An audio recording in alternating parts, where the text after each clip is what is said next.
എൻ്റെ മകളുടെ കല്യാണം അടുത്ത മാസം നിശ്ചയിച്ചു വെച്ചിരിക്കായി. ഈ കണ്ടത്തിൽ നിന്ന് എന്തെങ്കിലും കിട്ടിയിട്ട് വേണമായിരുന്നു ഞങ്ങൾക്ക് അത് ചെയ്യുവാൻ. പക്ഷേ ഒരു കർഷകനോട് 10 രൂപ വായ്പ ചോദിക്കാൻ പോലും പറ്റാത്ത അവസ്ഥയിലാണ് ഞങ്ങളിവിടെ നിർത്തിയിരിക്കുന്നത്. ഇപ്പോൾ ഒന്നെങ്കിൽ ഞങ്ങൾ ആത്മഹത്യ. എൻ്റെ മകളുടെ കല്യാണത്തിന് എന്തെങ്കിലും ചന്നില്ലെങ്കിൽ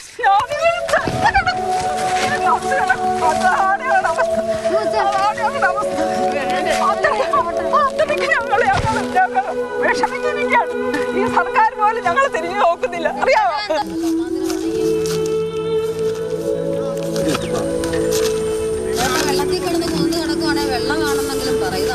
ഇതാണ് കുട്ടനാട്ടിലെ നെൽകർഷകരുടെ അവസ്ഥ. സംഭരണം വൈകുന്തോറും നഷ്ടം കൂടിക്കൂടി വരും.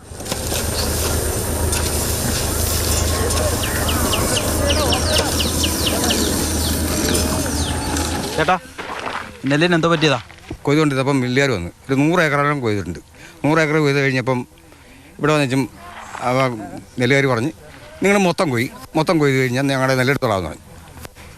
അത് കഴിഞ്ഞപ്പോൾ ഒരു മഴ പെയ്ത് കഴിഞ്ഞപ്പോൾ അവരുടെ സ്വഭാവം മാറി.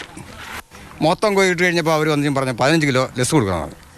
ഈ ലെസ് ഈ 15 കിലോ കൊടുക്കേണ്ട 1 കിലോ പോലും കൊടുക്കേണ്ട കാര്യമില്ല.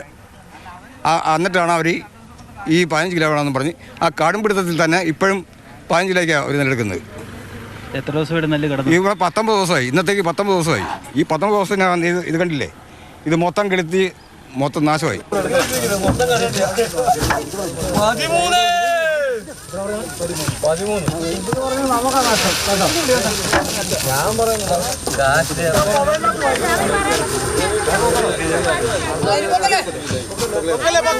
കൊയ്ത്ത് കഴിഞ്ഞ് 20ാമത്തെ ദിവസമാണ് പുറക്കാട് പഞ്ചായത്തിലെ ഗ്രേസിംഗ് ബ്ലോക്ക് പാടശേഖരത്തിൽ നിന്ന് നെല്ല് സംഭരിച്ചത്. ചരിത്രത്തിലെ ഏറ്റവും ഉയർന്ന വിലയായ കിലോയ്ക്ക് 30 രൂപ എന്നതിൻ്റെ പ്രയോജനം കർഷകർക്ക് ലഭിക്കുന്നില്ല.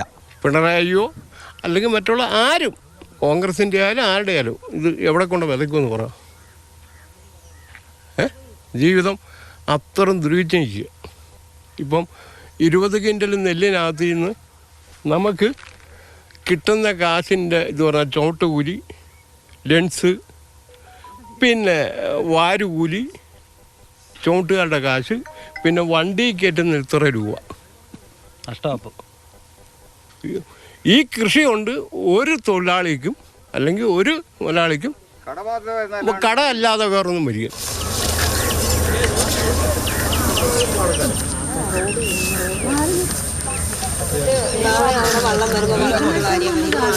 കുട്ടനാട്ടുകാർക്ക് കൃഷി ജീവിതത്തിൻ്റെ ഭാഗമാണ്. എന്തെല്ലാം പ്രതിസന്ധികളും ബുദ്ധിമുട്ടുകളും ഉണ്ടെങ്കിലും അവർ കാർഷിക മേഖലയിൽ തുടരും. അതിനെയാണ് സർക്കാരും മില്ലുടമകളും ചൂഷണം ചെയ്യുന്നത്. ബോണിയം വർഗീസിനൊപ്പം രഘുനാഥ് നാരായണൻ, മാതൃഭൂമി ന്യൂസ്, ആലപ്പുഴ.